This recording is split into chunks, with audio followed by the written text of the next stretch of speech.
Dr. David Laman from our science department, physicist and mathematics, and I think chemistry as well. I'm going to let him tell you the title of his talk because it is complicated. And I know I've already seen a preview. The charts are amazing. I know we're going to have a great time. So David, take it away. Okay. There we go. Let me, I'm going to try not to say too many times. There we go. So I recently had a paper published in the American Journal of Physics with two co-authors who were math majors, Richard Swearingen's math majors. This was for their senior thesis work. And I don't actually remember the actual title of the talk because I neglected to make a slide with the title of the talk. But this right here is a cut and paste of the title and abstract part of the paper as it actually appeared in the journal that I got out of a PDF of the article that I had to steal. I'm not going to tell you how I stole it. I actually have a tool that permits me to steal journal articles that are actually pay articles. So that's all I'm going to say. And yes, that tool has generated a couple of high-level lawsuits in the United States between publishers and the person who maintains the tool. But nevertheless, I was annoyed when I got the email saying that the paper had been accepted, and here's the link to your complimentary copy of the paper. And I go and I click on the link, and it tells me that all it is just a copy of the galley proofs, which I already had, right? So when I got the email asking me to rate the editorial process, you know, I told him, I said, the editorial process was very nice. I had the editor was very professional, and I was very happy with the editorial process. I said, but if you're going to provide an author with a complimentary copy, you need to provide them with something more than the galley proofs of their paper and an actual PDF that they can share with other people. So this is, and I never got an answer from them, so I don't expect to either. But this paper was with Eddie Gonzalez and Song Park, who were two of Richard's math majors, and they worked with me in the lab in order to satisfy their senior thesis requirements. So that brings me to my very most succinct slide here, which is the reason I do this. I'm trying to be as active in research as possible, and I do maintain a lab, and people will see me tinkering around in the lab quite a bit. But I think that if there was no reason to mentor students in research, I probably wouldn't maintain a lab because it takes up way too much of my time. Even the lab itself does. Mentoring the students takes up a lot of time, but even maintaining the lab takes a lot of time. So really, this is all about mentoring students and giving them the opportunity to get some experience with doing some research so they have a leg up for applying to graduate school. And that's why I do it. Yes, I like to tinker in the lab, and very often you'll see me working in the lab, and most of the things that I'm doing in the lab are things that would be painful to ask the students to do. So I try to do some of the more painful tasks in the lab so that they don't have to do the more painful tasks. However, I do not have neither the energy nor the time to actually go in the lab and take data. So that's what I'm depending on, is I depend on the students to actually take the data. So that's the journal is the American Journal of Physics.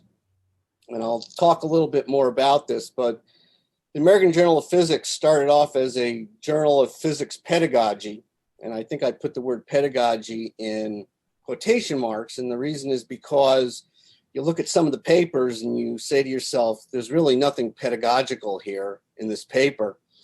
The topics pretty much span the introductory level of physics all the way to advanced topics that longtime physicists would be interested in. And a lot of articles deal with concepts at both the elementary level and at the advanced level that address our understanding of things and bring up issues about, do we really understand what we think we understand? There's also articles on methods and equipment for doing novel teaching laboratories at both the introductory and the advanced undergraduate level. And then you see articles on physics education research, which I don't have any interest in. There are people out there in most PhD physics departments have a physics education group that does research on physics education, and they do similar things to other educators that do research. They try this method, that method, this method, and do statistics on the efficacy of certain ways of teaching physics. And they also look into the psychology of how people think that prevents them from understanding certain things in physics. So you also see articles about that type of research. Other than that, the journal does not publish any other type of research. And that's one of the things that causes a paper to be, people from other countries, from foreign countries, don't understand that this journal does not publish research. And so articles that are on somebody's research that get submitted to this journal are summarily rejected. So I'm going to talk a little story about this. When I gave a talk at a regional meeting in 2015 on a project that I had students working on, and I wanted to publish it in the American Journal of Physics, one of the people in the audience, who was from Green River Community College, came up to me afterwards and told me that there was actually quite a bit of interest from the audience in what I had presented. And I mentioned that I might want to publish it in the American Journal of Physics. And his answer to me was, well, good luck with that. And of course, I'm terrible at recognizing verbal cues. So his intonation didn't set off any alarms with me, but it should have. It should have. And meanwhile, right now I have a student, math student, that's gone back to work on that project to address some of the things that the people in the audience felt that I should address. And it's already been roughly 5 years since then. And I'm hoping that by the end of the semester, he'll have all that stuff worked out so I can actually write it up for the American Journal of Physics. But that's not what this article was about. So this is when I started to get worried. About 5 years later, after I had written the original draft of this manuscript, I sent it to a physics colleague at another college, which is close to ours, and I wanted him to review it and to give me some critique on it.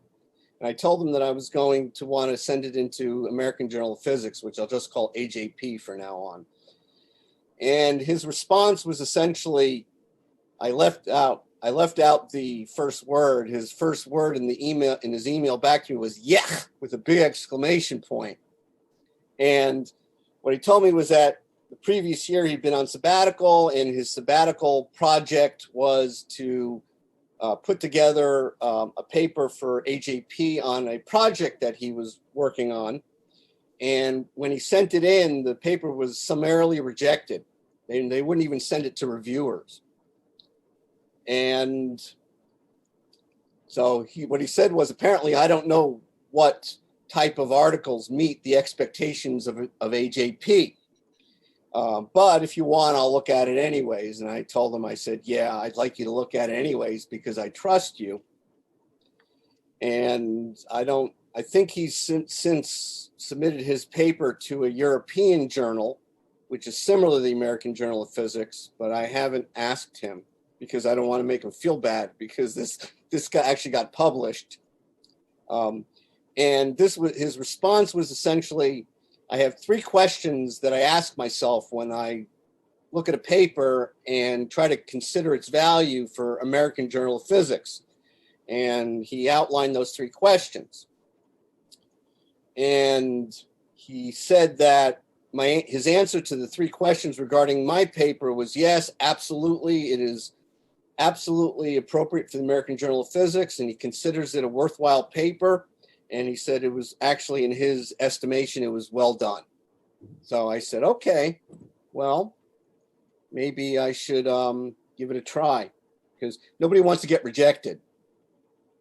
Nobody, especially summarily rejected. That's the worst. At least if the reviewers come back and object and say this paper stinks, at least it went out to reviewers. So I answered him, and I explained to him why I wanted to do this in publish in the American Journal of Physics. It's essentially a methods and instrumentation paper. And I suggested that I could take out any pedagogical content that I had put in and send it to the Review of Scientific Instruments instead, also known as RSI, which I have a paper from back in 1996. RSI is not that difficult. It's an American Institute of Physics journal, just like AJP is, but it's not as difficult to get a paper into RSI. So I said, my real objective here was to get this method and methodology in print so that when I try to go and publish data that was taken later with this instrument, I can cite the paper rather than having to do a in-depth description of the methodology. And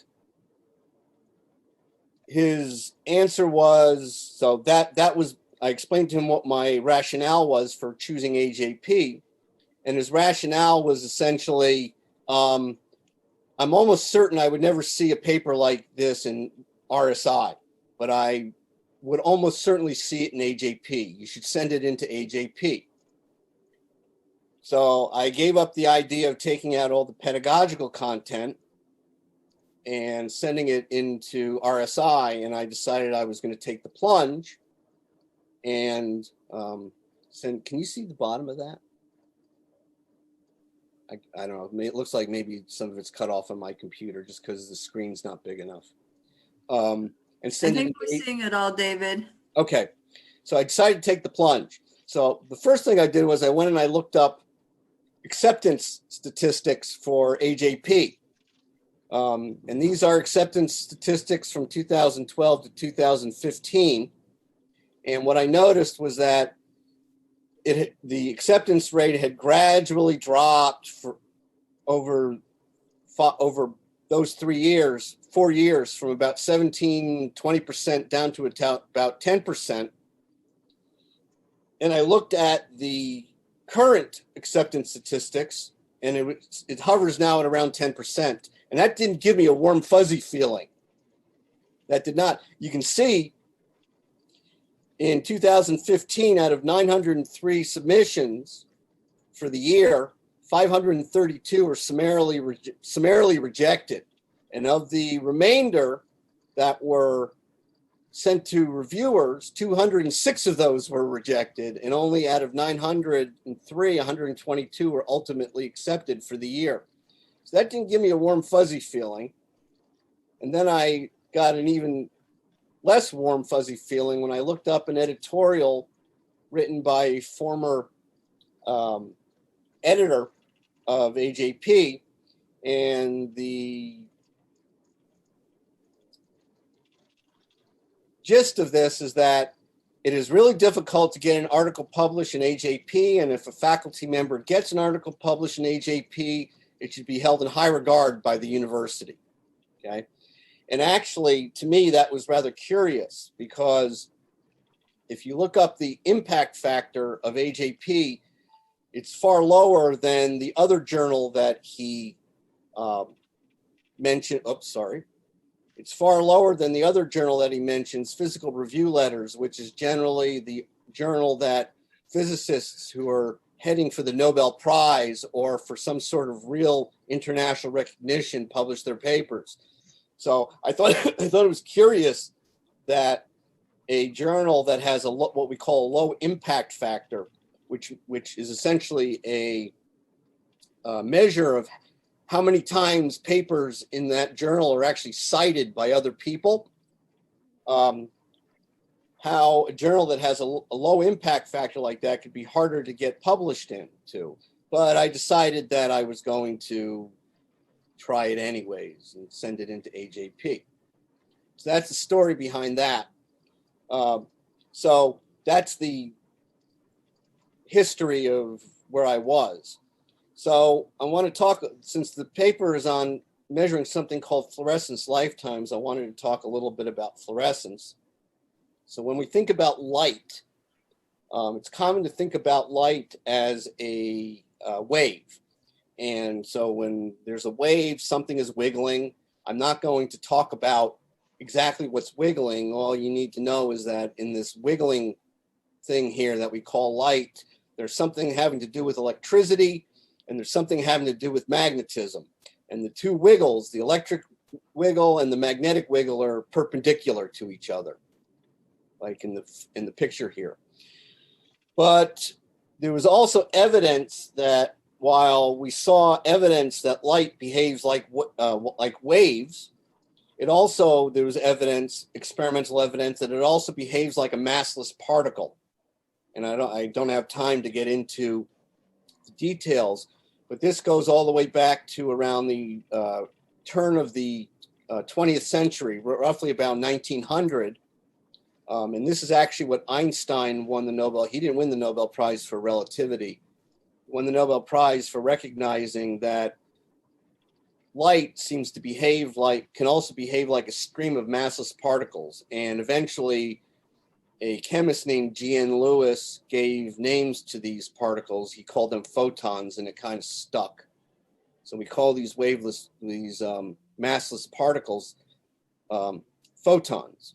And the concept is what we call the wave-particle duality. Light can behave like a wave, and sometimes it can behave like a particle, and it all depends on how humanity tries to observe it. In other words, the type of experiment that you do, that a human will do to try to observe the light, observe the actual properties of the light, will determine whether it looks like a wave to a human being or whether it looks like a photon or a massless particle to a human being. And this also ends up to be the same thing also applies to particles that we consider normally to have mass, like electrons and protons. They also sometimes behave like particles and sometimes behave like waves. And this phenomenon is what physicists call the wave-particle duality. And it's a quantum effect. And that's all I'm going to say about that because time is short. So when we think of light, what we think of is we think of light as a packet of energy, and that I frequently in class, this is the picture I like to draw in class. What I do is I draw a circle, and the circle represents the particle-like nature of the light, but I also put a little wiggle inside to indicate that it also has wave-like nature. So we have single photons in a beam of light. There are single photons that are impinging, let's say, on a wall. And each of those photons has a certain amount of energy contained in it, which I call E sub P. E sub P is the energy contained in a single photon. And for visible light, which is the light that's responsible for our vision, E sub P is on the order of 10 to the minus 19th joules. And that's a decimal point with 19 zeros after it. So it's a really tiny amount of energy contained in a photon. So this is our model for photons. The other thing I thought I would talk about is the concept of the color of light. The retina in the back of our eyes has these photoreceptors. They have pigments in them that can be excited by light, and the pigment molecules react differently to different photon energies. And that different reaction to different photon energies gives rise to our perception of color. Okay, so the phenomenon of color is not an inherent property of light itself. It's actually a visual phenomenon. In other words, you change this photon energy and you see a different color. And good evidence for that is that color, if light itself had color, in other words, color was an inherent property of light itself, there would be no colorblind people. So, but what we do is we associate, the point I'm trying to make here is we associate the color of the light with this quantity here, this energy contained in a single photon. So color is a purely visual phenomenon that has to do with the interaction of here's a picture of the rods and the cones on a person's retina that contain the fluorophores, or the pigment molecules that interact with the photons. And it's the interaction of these rods and cones with the photons that give us the sensation of color, or the perception of color. And here's a little chart. On the right-hand side is photon energy gradually increasing. And what you see is EV is a unit of energy that atomic physicists like to use, called the electron volt. And that's because it's easier to talk about 1 electron volt versus 1 × 10⁻¹9 joules. It just gets to be a pain in the neck to keep writing 10⁻¹9. So we developed a new energy scale called the electron volt. And you can see as the photon energy gradually increases from 1.6 electron volts, which appear to be red to a human, up to 3.1 electron volts, which appears to be violet to a human being.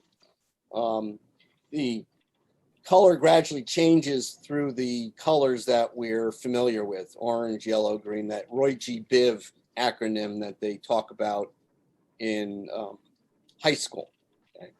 And look, so we see that lower photon energies are perceived as redder, and higher photon energies is perceived as bluer. So when I talk about to the red or to the blue, what I'm talking about is, when I talk about to the red, I'm talking about lower photon energies. And when I talk about to the blue, I'm talking about higher photon energies.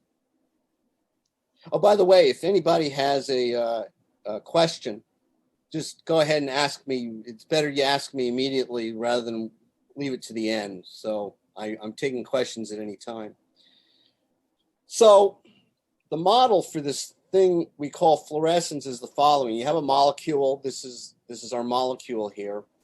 And excitation photons with a certain energy hit the molecule.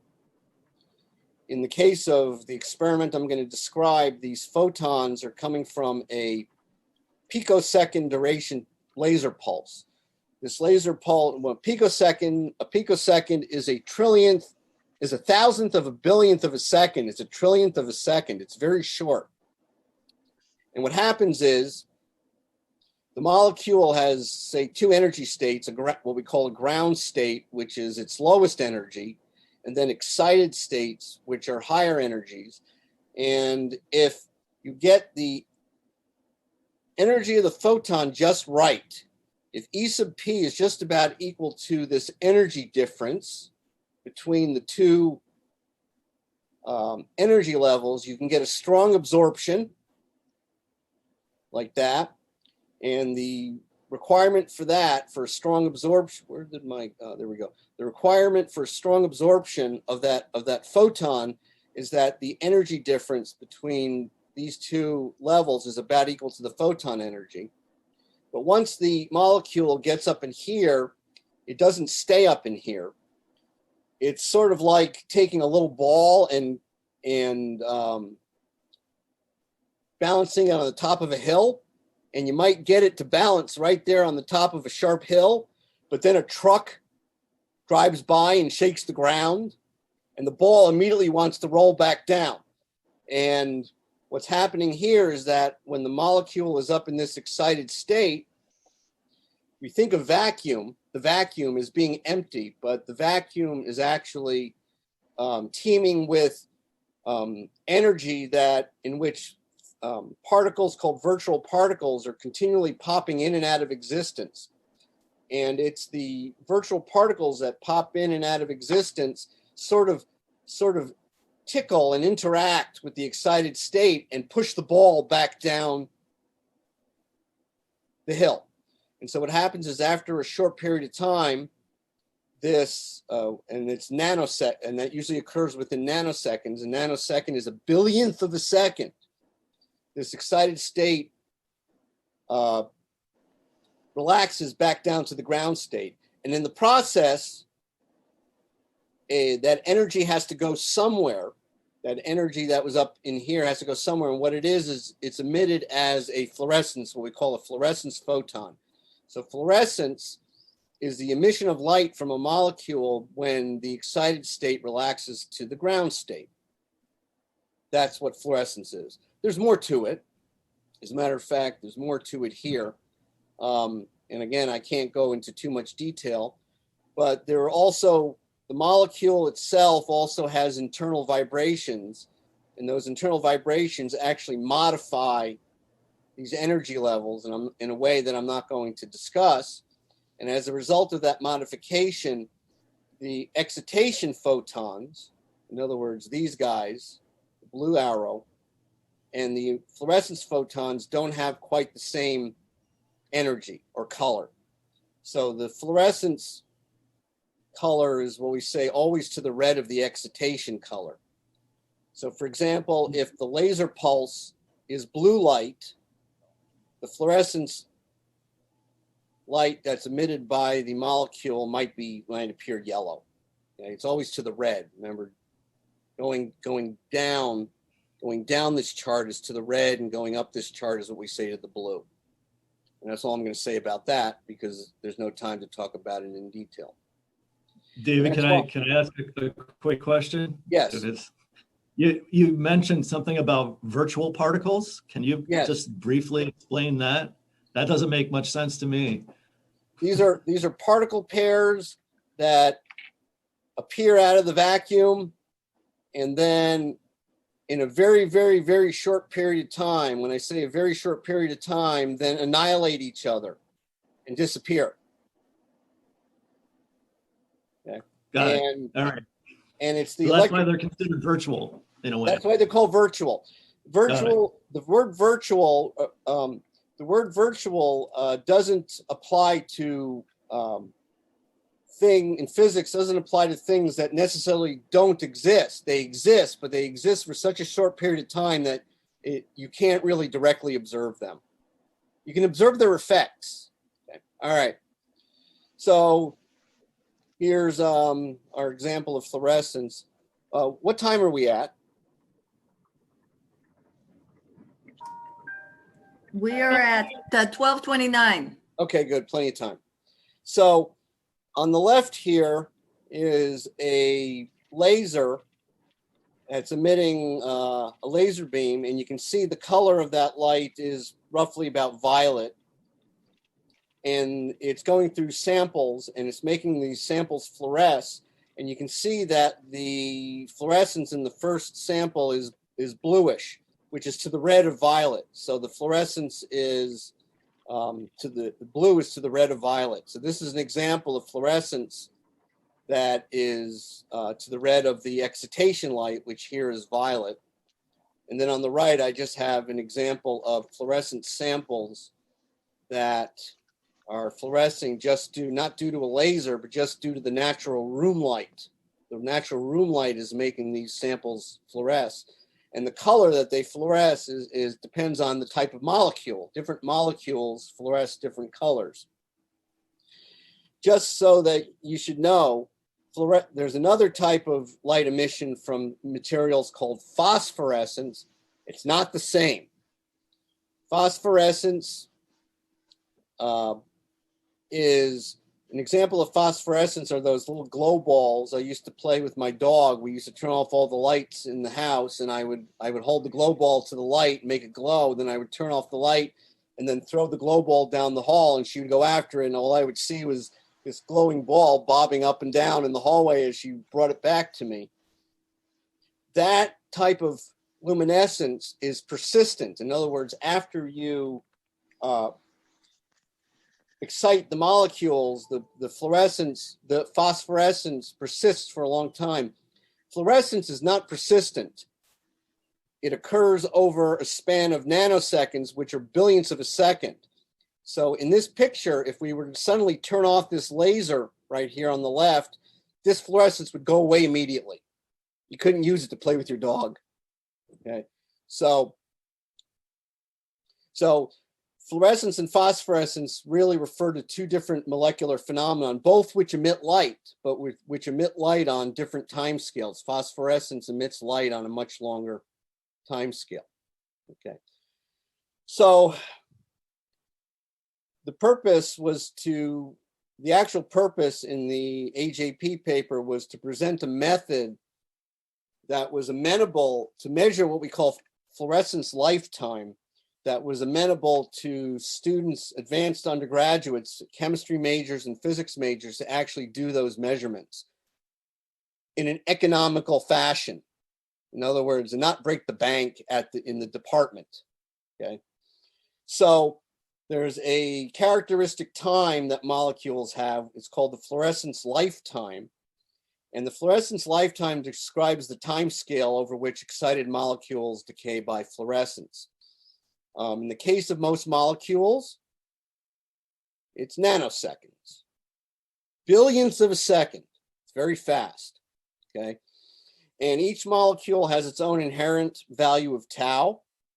But if you take the molecule and put it in one environment and then put it in another environment and then measure the value of tau in those two environments, it'll be slightly different. So tau also depends on the environment that the molecule is sitting in. So David, I have a question. Yes. So how does it, when the excited state in the molecule, how much actual molecular changes happens? Just double bonds shifting around, or? No, bonds don't break, but what you might have, going back to this. Yeah. What you might have is you might have a change in the bond lengths. Just an bond. Yeah, and that's because the absorption moves electrons around, and as you move electrons around from one point in the molecule to the other, you're going to change bond lengths. Bond lengths are going to change. So the actual bond lengths will actually change, but you're not breaking any bonds. Oh, okay. So in other words, this is what we call a photophysical process rather than a photochemical process. Photochemical processes break bonds. Physical processes just change the lengths of chemical bonds. So that's what's very short. Yes, exactly. So fluorescence has a number of applications in physics and chemistry. The first application, which is the one that I'm interested in, is to study a process called fluorescence quenching, which I'm not going to talk about. And fluorescence quenching gives us a window into molecular interactions, for example, between carcinogens and, for example, DNA. So you can gather information about how carcinogens might modify DNA to cause cancer by looking at the fluorescence that's emitted by the DNA. Okay? And while that's not my specific interest as far as fluorescence quenching is concerned, that's an obvious application. The other application is called fluorescence lifetime imaging, or what's called FLIM, which I don't fully understand and I have no interest in. And the idea behind fluorescence lifetime imaging, this is a biological structure here, and the instrument is able to measure the lifetime of fluorescence from different molecules all over this biological structure, and then map those fluorescence lifetimes. So you see, for example, molecules in this structure that are bluish have lifetimes closer to 1.5 nanoseconds. Those that are greenish are somewhere in the middle. And those that are reddish are molecules that have lifetimes closer to about 4 or 4.5 nanoseconds. We call these colors. These are not the actual colors of the biological structure. These are what we call pseudocolors. And all those pseudocolors do is give us sort of a lifetime map. That lifetime map gives us information about how the lifetime varies over the dimensions of this biological structure, which then gives us information about the spatial variation of the molecular environment over the biological structure.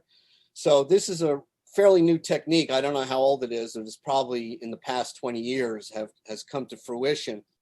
And it's really designed as a fancy way of imaging biological structures, which I have not much interest in, so I don't really understand it because I haven't really studied it. But that's another example of applying this fluorescence lifetime.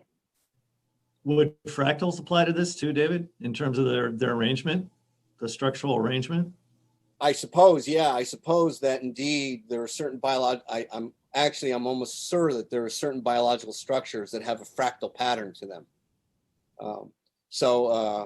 MC Escher would have been a happy biologist. Yeah. As a matter of fact, the person that won the Nobel Prize this year in physics, Roger Penrose, was fascinated by the work of MC Escher and the appearance of fractals and other patterns in his work. And he didn't win the Nobel Prize for that, but he spent a good portion of his time entertaining himself by studying the works of MC Escher and the patterns that you see within his works. So, so you do see fractal patterns in certain biological structures. What those would be, I don't know, because I'm not a biologist and I don't really study that. Thank you. So, yeah. You're welcome. So now I want to get to the nitty gritty. So what I want to graphically tell you what excitation and then subsequent fluorescence decay looks like. So on this vertical axis, what we have is fluorescence intensity. And on this axis, we have time. And you'll notice that time is in nanoseconds. And so what happens is you shoot a beam of very short duration photons, laser pulses, that have temporal or time durations that are roughly a few picoseconds. And remember, a picosecond is a trillionth of a second, so it's very short. And at this point right here, this flat part is before the laser pulse enters the sample. And then at this point where it starts to rise, right there where it rises, starts to rise, is where the laser pulse hits the sample. And then what immediately happens after the molecules are excited, the laser pulse very rapidly, because it's such a short laser pulse, it rapidly transfers a blob of molecules from their ground states to their excited states. And then the laser pulse is done because it's so short. And so now what you have is you have a blob of molecules sitting up in the excited state. And so you suddenly get a sharp rise in the fluorescence intensity up to a maximum value. And then what happens is the molecules just gradually start to decay away. And as they decay away, the fluorescence intensity decays away. And then finally, the fluorescence is gone. And then you wait for the next laser pulse to come in. The next laser pulse just repeats this. So if I were to show you the results of more than one laser pulse, you would see one of these, and then at a later time, you would see another one, and you'd see another one. So this is how it looks. Nothing, then the laser pulse hits the sample, you suddenly transfer populations to the excited state, You get a very rapid rise in the fluorescence intensity. Then the laser pulse is done. And then what's ever up in the excited state just decays away. So that's pictorially what these look like, what this process looks like. This other curve, the skinny one, I'll talk about later. So the mathematical form of this decay part of the curve has a very specific form. It's an exponential decay, and I don't want to get too much into this, but E is the base of the natural logarithm, or Napier's constant, which is about 2.78. And you can see T is time. So T refers to what the value of the time on this axis, and tau is the lifetime of the molecule. And I of T is the fluorescence at time T. So if I wanted I of T, let's say at 30 seconds or 30 nanoseconds, I would go to, what happened? I would go to 30 nanoseconds and then go up to the curve and then go across, and I could read off what the corresponding fluorescence intensity was. And then I0 is the fluorescence intensity immediately after the excitation. In other words, it's whatever the fluorescence intensity is here, up here at the top. So this is the mathematical form. Later, it'll become clear. I'm not going to mention that right now. I'll mention it, is that this is not the whole story. And actually, this expression does not actually describe this curve perfectly. This expression represents what's happening in the molecule. But there are other things happening because you have instrumentation. And the instrumentation also have a finite response time. And so we'll get into that later. But nevertheless, we're talking about exponential decay. So the value for tau actually has a very specific meaning. For example, if tau is 5 nanoseconds, which in scientific notation is 5 times 10 to the minus 9 seconds, if you take the reciprocal of tau, which is 1 over 5 times 10 to the minus 9 seconds, what you get is 2 times 10 to the 8th per second, or 2 times 10 to the 8th per second. And what a lifetime of 5 nanoseconds means is that on average, a sample of molecules with 5 nanosecond lifetime emits 2 times 10 to the 8th fluorescence photons each second. This is what, 200 million? So that's the actual meaning of tau. So tau is a time, but if you take the reciprocal of tau, you actually get an emission rate. And the reciprocal is actually the emission rate of photons from an excited sample of molecules. In this case, it would be 2 times 10 to the 8th, or 200 million fluorescence photons each second, which is pretty fast. 200 million fluorescence photons emitted each second is quite fast. So that's the meaning of tau. So tau is very short. Let's say 5 nanoseconds, that's 5 billionths of a second. And so what that does is that puts requirements on the measurement system. In other words, the system that we use to actually record this decay curve. And so we need very high speed equipment. And the requirement for speed applies to all parts of the equipment. In other words, the temporal duration of the excitation pulse, which I told you for my system is like 36 picoseconds, where pico is a trillionth.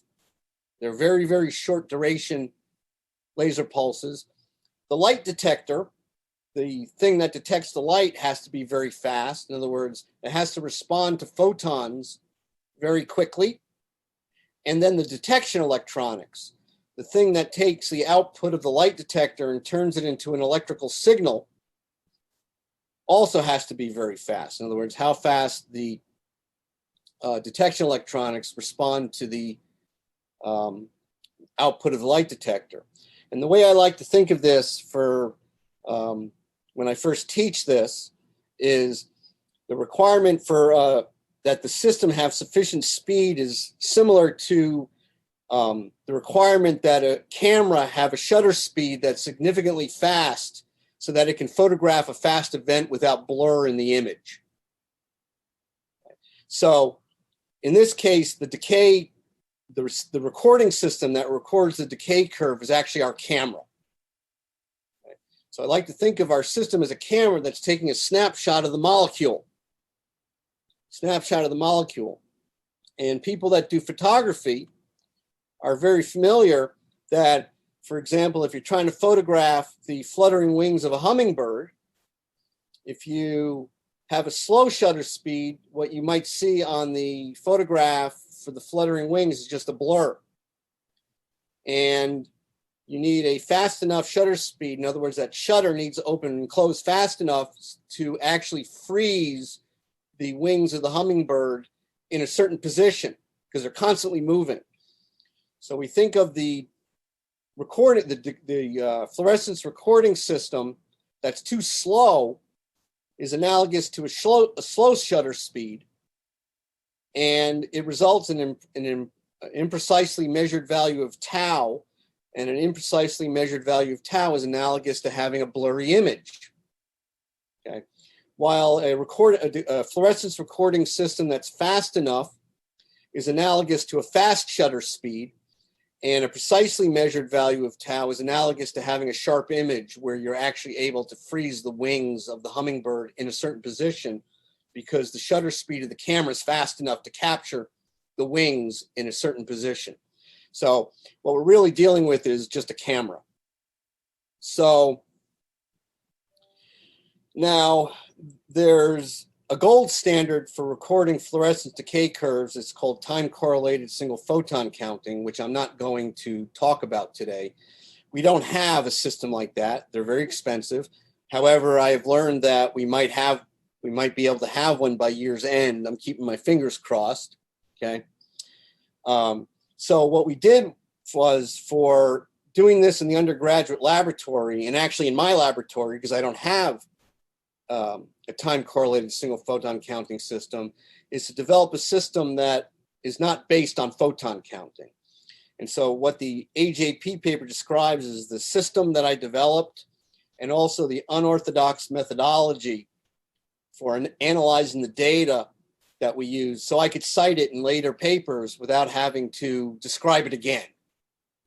So I purposely put in the pedagogy so that it would be attractive to the American Journal of Physics. So this was interesting, was that when I got the editor sent out my paper to 2 reviewers, and I got back the comments of the reviewers, and I only got 1 critique. My only critique was that I mentioned time-correlated single photon counting, but I didn't discuss any details of it.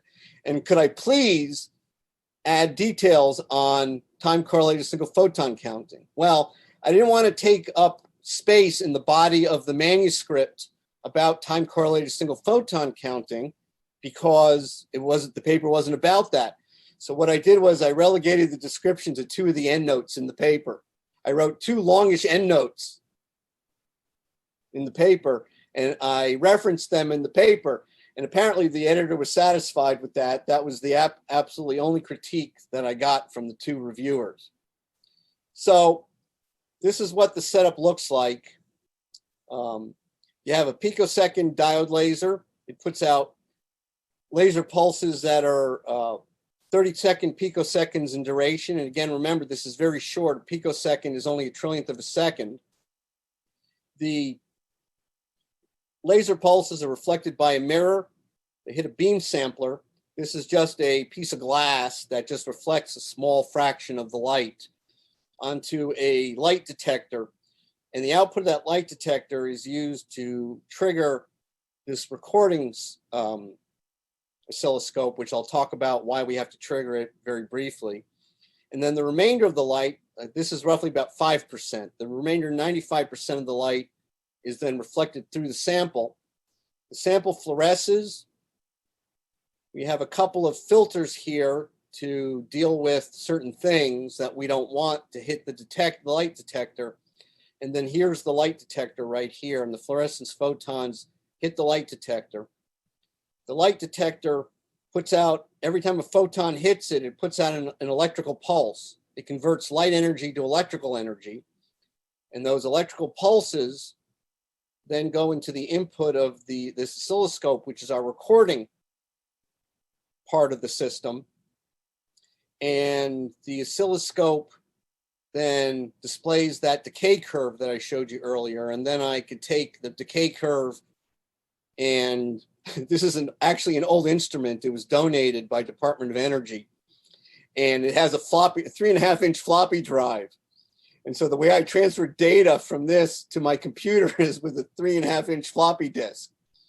So the trigger part is the oscilloscope is constantly sweeping, doing a sweep across, looking for signal into this input right here. And it has to know when to look, when to do the sweep in order to look for input. Otherwise, it misses it. It can miss it. And so what this trigger does is it synchronizes the sweep of the oscilloscope with the signal input so that you can capture it. It's like trying to take a picture of something that happens pretty quickly, and then all of a sudden you forget to, you don't press the shutter button at the right time, okay? And so you miss it. So you don't want the oscilloscope to miss it. So how much time do I have? What time is it? 8 minutes. Okay, I should be able to finish. So the novel thing here is the silicon photomultiplier as the light detector, which had never been used, as far as I could tell, had never been used before for this kind of work. And then the only difference between this and a time-correlated single photon counting system is the replacement of photon counting electronics with the oscilloscope. So that's the actual apparatus. It fits a very tiny section of a table. There it is from the side. There's the light detector. And behind this black thing are those two filters that I talked about. There's the laser head. That's where the output of the laser pulses comes out, which is somewhere way back. It's back behind this aluminum foil shield there. That's the laser controller. And that's the oscilloscope. And that's it. Okay, and this is an example of a decay curve that we recorded with my system. Okay, and you can ignore what the top trace has a purpose, but I don't have time to talk about it. The thing is that we really cannot directly determine the value of tau from this curve. This is actually what we obtained in the lab. So the point is that the speed or the shutter speed of the light detector, the shutter speed of the light detector and the oscilloscope are not quite fast enough. Okay, they're about 1/4 of a nanosecond and about 0.35 nanoseconds. And so as a result, the system has a finite response time. And it's that finite response time of the system kind of masks the actual molecular decay. What you're seeing is what we call a convolution of the system response and the molecular decay. And so this curve, this red curve, the decay curve is actually represents the molecular decay plus the system response. That's the measured decay curve.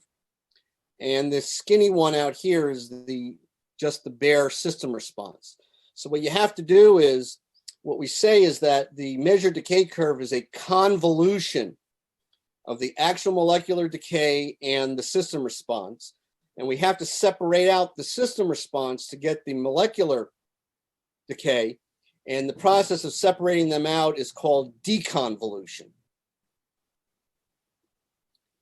So what I had to do was I had to record a system response curve that corresponded to this one, the skinny one in this picture, and I did that. And I'm running out of time, so I'm not going to describe how that was done. You can read it. There it is. I describe it on the side. Okay. And I went ahead and I said, okay, now how am I going to do the deconvolution? Well, time-correlated single photon counting systems come with deconvolution software that's sort of like a black box. And it's not very amenable to students understanding what they're doing. But I found a free version, a freeware version of this type of software on the internet, and discovered that it's not really appropriate for deconvolving the decay curves that we were measuring in our lab. And at the time, I had no clue how to do the deconvolution for our method at all. One day I had an aha moment. I said, I know how to do the deconvolution for our method using this and this. And I also realized that deconvolution method is really simple and it's very transparent. And so it could be easily employed by undergraduates, chemistry and physics students if they were assigned to do an experiment to measure a fluorescence lifetime. And that's the bulk of the pedagogical element of the paper, of the AJP paper. And so rather than describe the mathematics of doing this deconvolution, I just show you what I reported. This is results that I reported. So I measured the fluorescence lifetime of perylene, which is that molecule right there. And I also measured the fluorescence lifetime of fluorescein, which is that greenish yellowish stuff that you see that they put a drop of it in like people's eyes to try to visualize a scratch on the retina. Ophthalmologists will do that. And then I compared what we measured to literature values that were obtained by time-correlated single photon counting. And you can see that both for perylene and for fluorescein, the agreement is very good. Is very good between what I found in the literature and what our work actually gave. And so as a result, I said, well, I think this is actually working. I think I have something here. I think I have a method that not only could be done in my laboratory, but can also be done fairly economically in the advanced undergraduate teaching laboratory, and uses a data analysis method that is also that undergraduates can actually understand and employ. And so I wrote up the paper and I sent it in, and the rest is history. So that's it. I think I came in under time, I hope. 1 minute. 1 minute. Okay, good. One, So there, 1 minute over? Oh, 1 nanosecond under. 1 nanosecond under. So are there any other questions?